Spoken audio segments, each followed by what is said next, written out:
Tu sors d'une défaite, comment as-tu été capable d'apprendre de ta défaite et d'arriver à remonter avec une victoire comme celle-ci?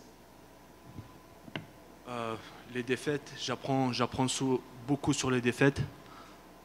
Les défaites, ça me fait grandir. Vous pouvez le voir dans mon Sherdog. Chaque fois que je perds, je reviens très fort.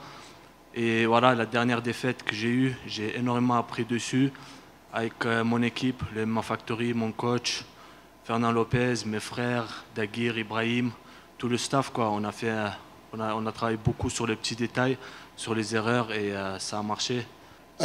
Comment ça s'est passé pour que tu apprennes? Est-ce que notre méthode, c'est quoi? Est-ce qu'on dissèque les vidéos encore et encore et puis on choisit où on a fait des erreurs pour améliorer? Comment est-ce que tu expliques comment ça s'est passé concrètement notre amélioration, l'analyse vidéo et tout? Est-ce que tu as fait ça ou pas?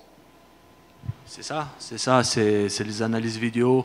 Pour moi, je pense que la vidéo, j'ai le regardé au moins 200 fois. Et vraiment, quand je dis 200, c'est vraiment ça. Je regardais au moins 5-6 fois par jour. Et je connais par cœur mes erreurs. Et mes coachs, mon staff, ils ont fait la même. Et voilà, c'est comme ça qu'on analyse. Il y a quelque chose à retenir, que tu as retenu de ta défaite qui t'a vraiment poussé vers l'avant. S'il y a un élément que tu dois donner, qu'est-ce que tu as retenu qui t'a fait pousser aller de l'avant? C'est d'écouter attentivement son coin. C'est ça. Ma défaite, ça se conclut sur ça. J'ai pas écouté, j'ai fait à ma tête. Et il fallait que j'écoute mon coin. Et voilà, je grandis, je deviens de plus en plus professionnel. Et on va avancer. Voilà. Ok, sur ce combat, est-ce que c'est exactement comme ça que tu attendais Yann Anish ou il y a quelque chose qui t'est surpris dans celui que tu as vu dans l'octogone? Oui, je pensais qu'il allait être plus offensif, qu'il allait avancer beaucoup, qu'il allait mettre beaucoup de pression. Mais voilà, on a pu bien gérer ça. J'ai travaillé beaucoup sur ça et on a réussi à éviter cette pression-là. Je pense que dès le début du combat, c'est moi qui a commencé à mettre la pression et c'était un peu compliqué pour lui, je pense. Quand est-ce que tu souhaites reprendre le combat? Déjà, les entraînements, je vais les reprendre dès que je vais partir à la maison. Direct, je vais aller à l'entraînement et je vais attendre qu'on me donne une prochaine date le plus rapidement possible.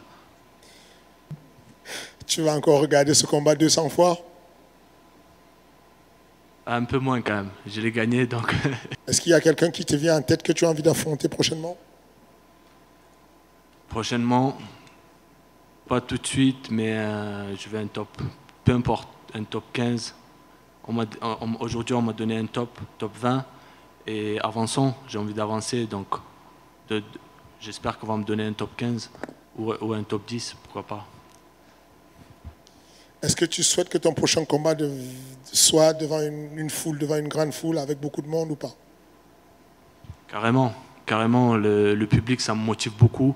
Déjà aujourd'hui, il y avait quelques personnes et c'était pas comme j'étais mieux, j'étais trop bien, c'était pas comme d'habitude. Les 2 derniers combats que j'ai faits, c'était pas pareil et j'espère que prochainement je vais déjà combattre en main carte et devant beaucoup de spectateurs, beaucoup de monde.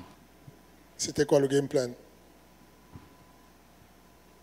Le game plan, c'était de toucher sans se faire toucher déjà. Là, c'est la marque du MMA Factory. On touche et on ne se fait pas toucher. Et puis de faire attention à ses crosses, à ses amener au sol, de bouger beaucoup sur les déplacements. Et voilà, de mettre la pression.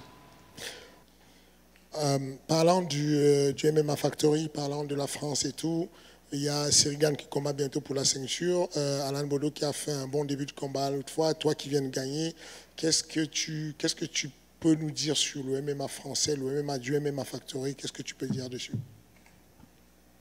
Le MMA français, c'est un gros niveau quand même. Là, on démarre à peine, on est déjà 5, il me semble, 5-6 à l'UFC. Donc on a un très gros niveau en France, très gros niveau. Et voilà.